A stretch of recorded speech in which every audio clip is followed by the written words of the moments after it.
Salut tout le monde, bienvenue dans l'Académie, moi qui m'appelle Mick, je suis youtubeur aujourd'hui. Oh, oh, hey. Il y a un truc bizarre, bref. Aujourd'hui, lecteur de la semaine, je vous parle de 3 œuvres que j'ai bien aimées. Voilà, j'ai bien aimé, il y en a une que j'ai vraiment adoré, coup de cœur absolu SF de cette année pour l'instant. Et en tout cas, je voulais absolument vous en parler. Cette vidéo est à deux doigts de pas sortir, tout simplement parce que j'ai beaucoup trop de choses à faire et qu'en plus de ça, il y a une série qui s'appelle Fallout qui est sortie sur Amazon et autant te dire que j'en peux plus parce que j'aime d'amour cette franchise. Merci Bethesda. Merci Todd, voilà. Faut absolument que vous regardiez ça, hein. J'arrête pas d'en parler partout autour de moi, je suis en train d'être espèce de vieux messie, espèce de fils de l'atome. Pour les personnes qui ont un peu la référence, on va pas perdre plus de temps et on commence immédiatement avec la première œuvre. Morte Sève, tome 2 au rythme de harpe de Quentin Rigaud, sorti chez Casterman pour 22€. C'est sorti le 24 janvier 2024. J'avais découvert le premier tome grâce à Casterman qui m'avait envoyé une... Wow.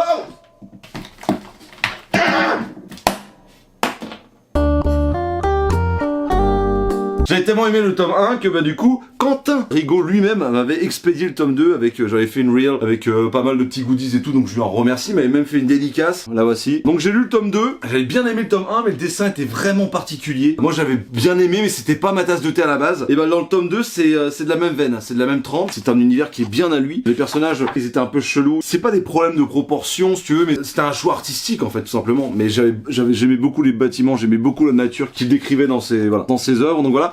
Donc en fait le tome 2, il faut savoir qu'après le tome 1, il y a un problème avec une divinité qui s'appelle Ang. Alors l'histoire, pour éclaircir un peu le truc, il y a des instruments divins en fait, des grands instruments gigantesques comme Ang qu'on voit juste derrière là, vous voyez bien la taille qu'il fait. Et bien en fait, ces divinités là font des boucles, du coup ils régulent les saisons, ils régulent la planète sur laquelle les humains vivent. Et un jour il y a Ang, donc l'espèce de grande divinité comme ça qui se pointe pas. Il y a des gens qui sont là en train d'attendre dans un village pour faire la teuf et ils n'y arrivent pas du coup. On va suivre deux personnages qui vont aller à la rencontre de, essayer de voir pourquoi il vient pas, qu'est-ce qui s'est passé et tout. Et ils vont tomber sur des gens qui veulent pas forcément du bien à ces divinités là. Il y a une personne qui va décider de rester avec les gardiens de ces divinités pour les protéger et ça va partir en steak. Suite au fait que ce soit parti en steak, on a le tome 2, du coup je peux pas trop vous spoiler, mais en fait en gros Ang il va connaître des difficultés. Et suite à ça, la nature devient de plus en plus hostile aux êtres vivants qui la peuplent. Avin et ce qu'il reste de l'ordre des gardiens, donc les personnes qui protégeaient les gardiens, les instruments, s'efforcent d'aider les réfugiés repoussés toujours plus loin par une marée de sève recouvrant peu à peu toutes les terres. Donc on va suivre en fait une espèce de contre-la-montre. En tout cas c'est comme ça que je le voyais au début. Et en fait on est vraiment sur un tome 1 où il y avait quand même pas mal d'actions, d'activités,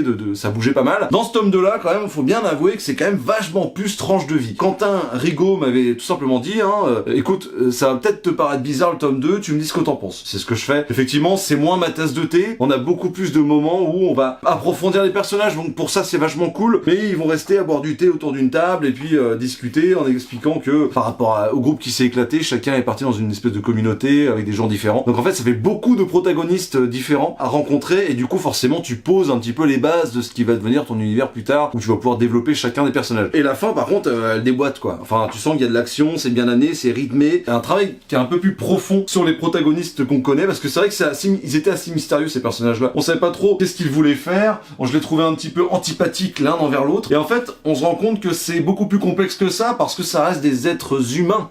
Et les êtres humains, c'est complexe, ma petite perruche. Regardez-moi par exemple, je suis en train de gueuler, et là je suis en train de parler, et là je suis en train de gueuler, et là je suis en train de parler, tu vois, c'est complètement n'importe quoi.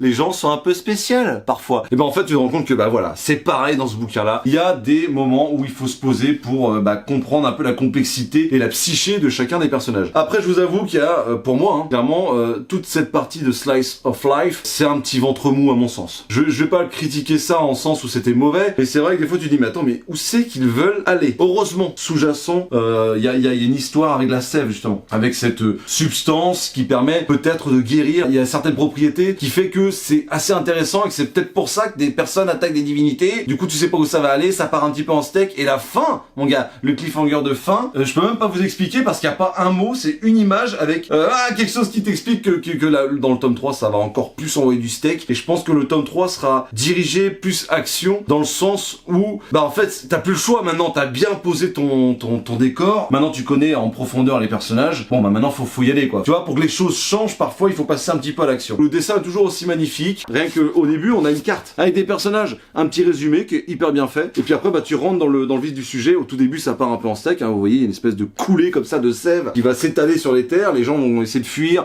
voilà, essayer d'aider les autres, mais après slice of life, et puis au bout d'un moment ils se disent bon allez, maintenant on y va, c'est parti, et là ça commence à bouger, les personnages sont intéressants, et je vous dis, ces personnages sont hyper complexes, donc c'est assez cool, donc j'espère que le tome 3 sera un peu plus dans l'action, bah l'avenir nous le dira, et comptez sur moi pour en parler dans la cave. Oh non, je vais péter la patte, c'est plus ce que c'était les souris, hein. C'est... Hey, oh, merci. C'est plus résistant comme avant quand même, hein.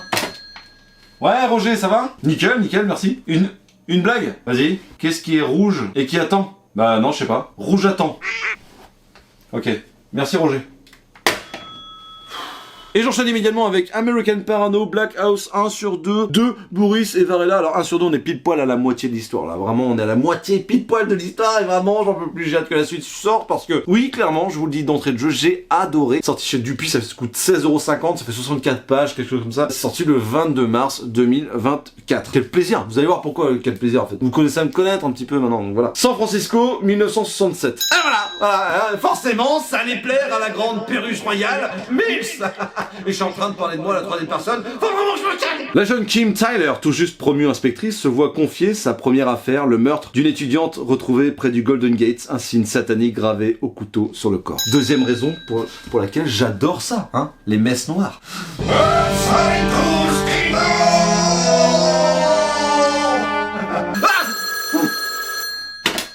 Putain, Roger, c'est pas drôle, tu fais chier! Non, je fais le malin avec ça, mais j'aime pas trop les esprits, le satanisme, tout ça, ça me fout un peu les boules. Voilà, bref, on continue. Un indice qui va pousser Kim à s'intéresser de près à Baron Yeval, l'inquiétant gourou de l'église de Satan. Entre séduction et manipulation, le face-à-face s'annonce troublant. Alors déjà, c'est une enquête, c'est un polar, un peu la Mindhunter, ils vont chercher un petit peu qui et quoi. C'est hyper bien amené, c'est vraiment, on est sur un polar, mais d'une efficacité sans nom. C'est encore une fois un cas d'école, hein, j'arrête pas de dire ça, mais c'est vrai, là, le décor est hyper bien planté, on va suivre cette meuf qui s'appelle Kim, qui va suivre un peu les traces de son père qui a disparu de façon un peu mystérieuse. Elle va être flic, donc inspectrice, dans un commissariat à San Francisco en 1967. Faut quand même reclasser le truc. Je crois que ça existait pas, les inspectrices à l'époque à San Francisco. Je pense que ça a été inventé parce que j'ai pas de souvenir d'inspectrice de cette époque-là. Tout ce que j'ai pu lire de cette période, je me rappelle pas. Enfin, bref, si c'est inventé, tant mieux, c'est cool parce que du coup, tu vois un peu les gros misogynes de merde que sont les flics à cette époque-là. Et effectivement, c'est intéressant de voir comment elle peut évoluer au sein d'un milieu uniquement constitué d'hommes qui se croit tout permis, quoi.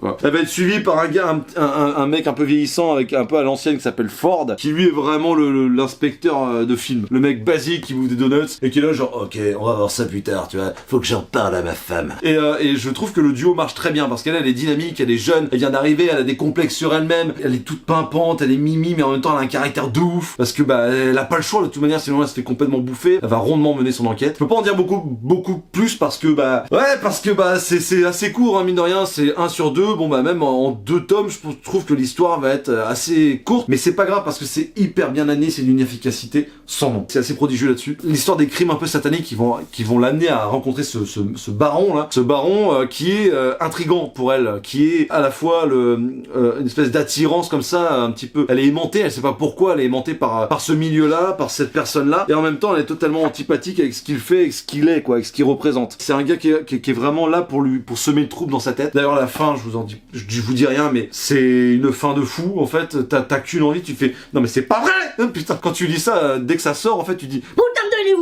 la musique, hein, avec le queer code, tout ça que tu peux lire, forcément ça t'amène un plus, hein. Je me suis rendu compte que la plupart des morceaux étaient dans ma liste Deezer, donc ça c'est plutôt cool aussi. C'est hyper immersif, c'est hyper renseigné. Parce que, par exemple, si tu croises un hippie dans la rue, il va être juste en train de marcher comme ça, tu les vois un peu en filigrane, vraiment tu les vois pas. Je pense pas que c'était vraiment eux qui posaient problème à l'époque. Ils avaient un bouquin, et sur le bouquin, tu vois qu'il y a le nom, Idiot je crois, il y a le nom d'un philosophe russe qui était hyper en vogue dans la culture Summer of Love, ou dans la culture hippie, quoi. Ça fait vraiment bien documenté, quoi. Et ça, c'est hyper plaisant. C'est une distraction, si tu veux, mais renseignée, qui t'apprend des choses, qui te fait vivre vraiment une partie de l'histoire de cette période-là, quoi. Pour ce qui est du dessin, au début, j'ai ouvert le bouquin, j'ai dit, oh là là, il y a des fonds unis. C'est pas trop mon truc, des dégradés, un peu avec de la peinture numérique. Tu dis, ouais, je sais pas, non. C'est du gros nez en ligne claire, quoi, tu vois. Et en fait, ça peut paraître péjoratif comme ça, en disant ça. Et moi, je trouve que le gros nez, c'est pas péjoratif du tout. C'est un dessin à la ligne claire, avec des aplats de couleurs très souvent. Et c'est surtout réussir à transmettre le maximum d'émotions en un minimum de traits. Je dis ça à chaque fois, mais c'est vrai quoi. Là, pour le coup, ça marche de ouf parce que on s'occupe pas du décor, de la panache, du truc. Le récit instaure l'histoire à San Francisco en 1967. Quelques références par-ci par-là de temps en temps te suffisent à t'immerger dans cette histoire-là. C'est quand même un univers qui est assez connu des années 60 aux États-Unis. C'est une période que j'adore. Vous le savez maintenant, mais même pour les personnes qui connaissent pas, on a tous les films qu'on a vus, lu, entendu des reportages et compagnie sur cette période-là. Donc effectivement, il n'y a pas besoin d'aller dans le pointillisme, dans le surdétail, dans le fait d'en mettre de trop et de surcharger les pages, que moi j'aime beaucoup, mais je me rends compte aussi que j'aime les histoires où le propos est clair et limpide avec un dessin qui sert vraiment le texte quoi. Et là c'est, comme je disais, c'est un cas d'école, dans le sens où en fait le décor est vite planté, t'as pas besoin de faire des lignes de texte incroyables parce que le dessin te soutient ça, parce qu'il y a quelques détails qui font que tu sais où tu es et à quelle époque, et inversement, c'est suffisamment détaillé dans le dessin pour que en fait le scénario n'ait pas besoin de faire des lignes et des lignes, enfin tu vois, c'est vraiment là-dessus que je trouve que le 9e art surpasse une bonne partie de tous les autres arts, entre parenthèses, parce que j'aime tous les arts en général, mais tu peux t'arrêter à un moment fixe sur une image, et cette image peut te raconter mille et une choses, quoi. Et quand elles sont succédées par d'autres petites cases, qui t'amènent d'autres petits indices, en fait ça te ramène du lore et de la crédibilité à l'histoire, et à tout ce que tu peux emmagasiner comme information, et ça réussit à te dépeindre, mais quelque chose qui est totalement juste. Tu rajoutes à ça une façon d'écrire qui est quand même assez concise et terriblement efficace, tu mets un petit dessin en ligne claire, avec quelques petits ingrédients qui te font comprendre où tu es, à quelle époque tu es. Et en fait, t'as tout compris. C'est limpide, quoi. Ça glisse. Pour revenir au dessin, les détails des visages sont très importants dans la ligne claire. Et là, c'est sacrément bien réussi, quoi. Les sentiments passent vraiment beaucoup. Ça me fait penser un peu dans le comics, par exemple, à Dylan, qui lui est très bon sur le regard et les yeux. Là, je vous assure que c'est pareil. Il y a un vrai travail qui est fait sur le regard. Ouais, il y a une vraie crédibilité dans ce que ça veut amener. Surtout que, regardez-moi, Kim, elle a des yeux, donc elle a des lunettes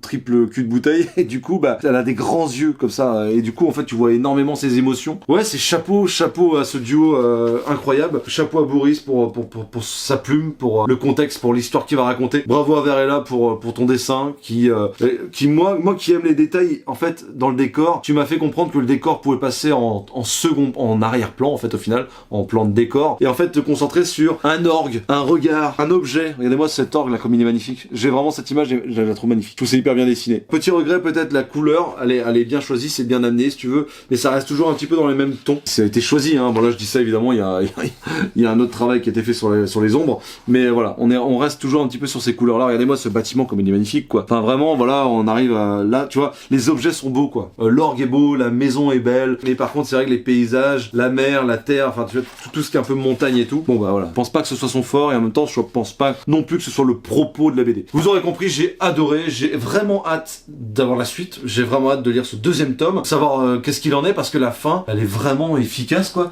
Tu dis mais qu'est-ce que Kim va foutre, parce qu'il y a quelque chose d'important qu'elle a besoin de comprendre, et elle va partir à un endroit pour voir quelque chose qu'on est incapable de comprendre au début. On sait que par rapport à ce qui s'est passé, ça l'a touché, mais bref, c'est trop fou. Bravo à cette équipe, je vous conseille absolument American Porno, les amis. Et maintenant, mes petites perruches, vous êtes restés jusque-là et vous êtes un petit peu récompensés parce que je vais vous parler d'une œuvre, l'œuvre de malade mental que j'ai lue cette semaine. À la base, je voulais parler uniquement de cette œuvre-là, et au final, je me suis dit non, je vais intégrer toutes les lectures de ma semaine, hein, tant mieux, tu vois, qu'on partage et voilà, ça peut peut-être donner des idées à certains. Mais là, vraiment, je voulais faire une vidéo que sur cette œuvre-là, parce que vraiment, c'est la meilleure œuvre de science-fiction que j'ai lue cette année, et l'une des meilleures œuvres de science-fiction que j'ai lues dans ma vie. Il y a un petit côté Ranks, je sais pas si les gens connaissent, c'est assez cru et tout, mais j'ai adoré, voilà, c'est sorti le 11 novembre 2023, ça coûte 30€, c'est une intégrale qui est sortie chez Futuropolis, ça regroupe 5 tomes, voilà, pendant 10 ans, voilà, il y a eu ces tomes-là qui sont sortis chez Futuropolis, et ils ont décidé d'en faire une intégrale à 30 balles, qui est magnifique, c'est un objet magnifique, c'est un dos rond, c'est hybride, c'est imprimé sur du papier 115 grammes, non, j'ai vu ça tout à l'heure, c'est pour ça, du papier Comte d'un mat Périgord de 115 grammes, ça vous va ou pas? Donc les BD sont sortis en 2011, 2013, 2014, 2017, 2021 respectivement, et du coup, 2023, édition de l'intégrale Urban. C'est écrit par Luc Brunswick et c'est Roberto Ricci qui est au dessin. Alors c'est magnifique. Il y a un énorme côté Metal Hurlant là-dedans, il y a quelque chose de très underground, de très comment expliquer, Manu Larsonnet, tout ça, il y a une colo qui est magnifique, il y a vraiment il y a un délire qui me plaît énormément. Il y a quelque chose de très humanoïde associé là-dedans, vraiment.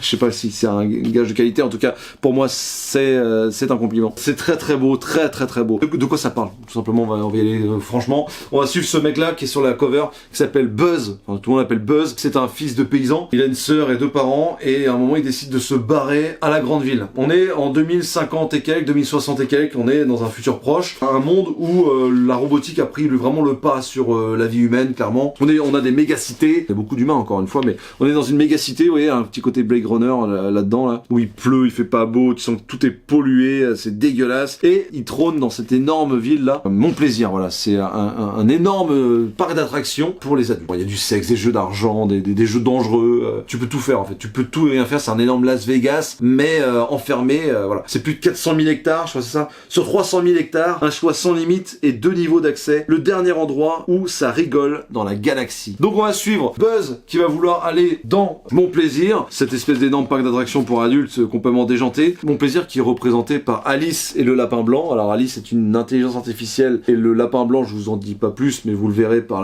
vous-même. Donc il va vouloir aller là-dedans pour faire régner la loi. Il veut être super flic là-dedans, quoi. Je crois qu'ils sont 300 ou quelque chose comme ça. C'est une milice armée privée en fait. Ils sont formés pour faire régner la loi. Sauf que tout est mis en œuvre pour rigoler. C'est-à-dire que même quand les policiers vont vouloir arrêter un criminel ou qu'il va y avoir une prime sur sa tête, et ben tout va être filmé comme une putain de télé-réalité en fait. C'est une œuvre qui va nous parler de l'abus, de la surmédiatisation, de la sursurveillance, des dérives humaines, de l'esprit un peu dérangé des humains, de l'esprit bien différent du moins des humains, et réussir à trouver un endroit où tous les vices peuvent être satisfaits en fait sur Terre. Et en fait c'est le but uniquement de Mon Plaisir. Il y a des enfants qui sont mélangés, des enfants de la rue qui sont mélangés à de riches personnes. Les gens déjà ils arrivent là-bas, ils échangent leurs vêtements normaux de tous les jours, de la vie de tous les jours, pour se déguiser en Jules César, en Mickey Mouse, en Superman, en légende de conte, en Dark Vador, en personnage de comics, hein, bref. C'est un bordel, mais un bordel sans nom. Ça pullule de bonnes idées. L'histoire est folle en fait. L'histoire de ce mec qui vient de la campagne, qui veut juste, qui a une idée en fait du bien, c'est-à-dire être le plus objectif possible, le plus juste possible. Il va se rendre compte que dans cette méga cité, dans cette énorme entreprise de divertissement en fait, c'est impossible parce qu'il y a trop d'enjeux économiques en fait. C'est une œuvre qui est tellement profonde que ça m'a retourné le bide en fait plusieurs fois, de voir la méchanceté humaine, l'indignation, le mépris que certaines personnes ont pour certaines catégories de personnes. Je te parle pas de la différence, je te parle pas des drogues, je te parle pas des abus des écrans, des robots qui contrôlent notre vie. C'est un bordel sans nom, les gens sont pas cool entre eux, il y a de la rivalité dans tous les sens. C'est ultra cru, hein. Quand il y a du sexe, il y a du sexe. Tu vois pratiquement, tu vois tout en fait, t'y vas. Et du coup, t'as les gamins, c'est pareil quoi. Les gamins, ils peuvent leur arriver des sales trucs quoi. Tu vois ce que je veux dire? Il y a la violence, il y a du sang, il y a du vomi, il y a du caniveau, c'est crasseux, le dessin aide là-dessus aussi. C'est génial. C'est génial et je vous parle même pas de la fin mais c'est une fin en plusieurs étages, vous voyez. Il y a une fin pour ton personnage principal, puis après il y a une suite, et puis après il y a un dénouement, et puis à la fin de ce dénouement-là, il y a quand même un petit mot de l'écrivain qui fait que voilà, on va jusqu'au bout de ce qu'il voulait dire, et il a fermé toutes les portes qu'il avait ouvertes, parce que je peux vous dire que dans cette œuvre-là, des portes, il en ouvre à coups de rangers dans la gueule. Ce Buzz va tomber amoureux d'une personne, et ça je peux le dire parce que ça arrive très vite dans le récit. Il va tomber, par exemple, typiquement, c'est pour vous montrer un peu le délire du récit. Buzz va tomber amoureux de Irachia, je sais plus comment elle s'appelle. Elle est engagée juste à être dans l'ascenseur et à satisfaire les besoins d'un tel ou un tel. Elle est tatouée avec des tatouages Honda, Harley Davidson, McDonald's. Alors, on va suivre en plus plusieurs personnages dans différents cas, dans différentes situations. C'est troublant, il y a l'histoire de cette mère de famille avec son fils. Tout est imbriqué, hein, évidemment, tout se rejoint, ils vont très vite tous se rejoindre. Je dois vous avouer que le début m'a un petit peu mis sur la touche. Le premier chapitre, j'étais là genre, waouh, il y a tellement de bonnes idées à la seconde que du coup ça fume là-dedans. Faut lire ça de façon décontractée, mais c'est quand même une lecture qui est assez rigoureuse. Il faut pas louper une page ou deux, faut bien regarder les dessins parce que les dessins aident énormément. Les dessins, le design qui a été trouvé, qui a été créé, imaginé, c'est de la pure frappe. C'est de la pure frappe. Il y a un abonné qui m'a envoyé un message sur la vidéo précédente en me disant hey, mon bon Mills, tu connais Urban, tu devrais le lire, c'est une tuerie. J'étais justement en train de lire l'œuvre quand je reçois le message sur mon canapé un dimanche quoi. Ça m'étonne pas qu'il me l'ait conseillé parce que moi-même attends, je peux pas montrer tout parce que ça spoil de ouf. Moi-même je la conseille à énormément de personnes. Je ne sais pas, en voyant les dessins qui sont magnifiques, hein, il y a vraiment cet aspect très ancré, très sombre. Il y a des filtres comme ça qui ont été amenés qui sont vraiment intéressants. Le chara-design, le graphisme en général, ça sort des sentiers battus. Je peux pas te vous montrer parce qu'il y a énormément de fesses, de galbes de seins et de jouissance. Et d'ailleurs ça me fait toujours quelque chose. Moi je suis assez sensible au sexe dans les BD. C'est vrai qu'on en parle pas souvent. Je connais personne qui en a parlé d'ailleurs en général sur les chaînes, mais je suis très sensible au sexe graphique en fait. Je suis très sensible. Bah ça me fait quelque chose, tout simplement. Ça me parle à chaque fois. Ça mériterait une artiste édition un peu, tu vois, quelque chose d'énorme pour qu'on puisse vraiment jouir de ce genre de décor magnifique quoi. C'est somptueux, vraiment Roberto Ricci, fabuleux dessinateur, fabuleux coloriste. Je crois qu'il a été aussi aidé par, voilà, il a été aidé par Giovanna Niro et Manolo Linares. Et du coup la fin, je vous la montre pas. On a du coup Destin d'un projet maudit par Luc Brunswig. Il a toute l'explication à la fin. Alors j'ai tout lu, moi j'adore lire ça. C'est vraiment un truc. Il te parle de ses erreurs, de qu'est-ce qu'il aurait dû faire, qu'est-ce qu'il aurait pas dû faire, comment ça s'est déroulé, que c'était un peu catastrophique et tout. Mais en vrai, ça valait largement la peine de s'accrocher parce que je ne peux évidemment que vous conseiller absolument cette œuvre. C'est le coup de cœur de la semaine, c'est le coup de cœur du mois. Pour l'instant, c'est un coup de cœur de l'année quoi. Je comprends pas que personne n'en ait parlé sur les chaînes YouTube, BD et compagnie. En même temps, c'est peut-être uniquement à moi que c'est dédié ce genre d'œuvre, hein, mais j'espère que je vous l'ai montré et je vous ai donné envie de la lire parce que vraiment c'est une pépite. Je peux comprendre que 30€ c'est un coup, mais en vrai c'est une intégrale. L'objet est magnifique, vraiment l'objet est parfait en fait. La grandeur, machin, même si effectivement les dessins sont magnifiques et une plus grande édition serait cool. Je sais pas comment ils font Futuropolis, mais dès qu'il sort quelque chose, en fait, je pars directement en librairie et une fois sur deux, ça part en achat quoi. Déjà, ils défendent Geoff Darrow, qui est mon dessinateur préféré quoi. Et au-delà de ça, vraiment, ils ont des œuvres magnifiques, un peu à l'image de 404. Ils ont des œuvres magnifiques, un peu singulières, qui font que chaque œuvre est une aventure et chaque histoire a son œuvre et son format. Je trouve ça génial en fait. Je trouve ça génial de travailler comme ça. C'est pour ça que j'aime 404 aussi. C'est pour ça que j'aime tous ces éditeurs qui se démènent pour proposer un format en plus d'une belle histoire et d'une belle proposition. Voilà. Bref, foncez absolument sur Urban. Vraiment, faites-moi confiance. Si vous avez aimé Speedball, si vous avez aimé Monstre, si vous avez aimé Hawkeye, si vous avez aimé machin, ça c'est aussi un incontournable. Mais attention, il faut aimer la dystopie, il faut aimer le gore, il faut aimer le cul, il faut aimer la SF, il faut aimer la vie quoi. Merci d'avoir regardé cette vidéo jusqu'au bout. Si t'as kiffé, lâchez un like et abonne-toi. Explosez-moi la barre de pouce là. Explosez-la moi. Abonnez-vous, ça coûte 0 balles. Y a pas de publicité, qu'est-ce que tu m'emmerdes? Abonne-toi, parce que YouTube me met pas en avant frérot. Et non mon pote, y a pas de publicité, aucun intérêt pour eux. Et tout le monde va dire Oui, l'algorithme il marche pas comme ça. mon cul sur la commode en marbre, ok? On s'en branle. Tu likes, tu commentes, tu partages et tu commentes là. Tu me dis quelle petite BD t'as lu cette semaine. Ça m'intéresse vraiment. Vraiment, je kiffe. Je sais pas comment expliquer ça. Il y a des youtubeurs, il y a des gens qui ne répondent pas, qui s'en foutent, qui s'en foutent. Oui et non, mais il y a des gens qui n'aiment pas ça. Dans ce cas, tu annules les commentaires. En fait, moi les commentaires, je les kiffe pour ça. En fait, si tu veux, quand tu reçois un commentaire, en fait, t'as ton portable qui sonne, ton GSM, et du coup, tu reçois un message et tu réponds. Voilà, comme un SMS. En fait, ça. Sur le portable, je suis en train d'expliquer, mais en gros c'est ça. Et c'est cool parce que ça vibre tout le samedi, tout le samedi ça vibre dans ma poche. Souvent je m'assois dessus. Enfin bref, c'est ma vie, je fais ce que je veux. Et du coup le dimanche, je réponds. Je réponds à chacun d'entre vous quoi. Et c'est un kiff pas possible. Mais j'adore ce moment quoi. J'adore ça. J'adore vous. J'ai l'impression d'être avec vous. Quelque part, j'ai l'impression d'être dans votre poche. Et ça c'est un peu chelou aussi, ok? Ne soyez pas timides mes petites perruches. Je vous mets à l'aise ici quand même. On est dans la cave du Mills. La cave du Mills, mon pote. En tout cas, prends soin de toi. À très bientôt dans la cave.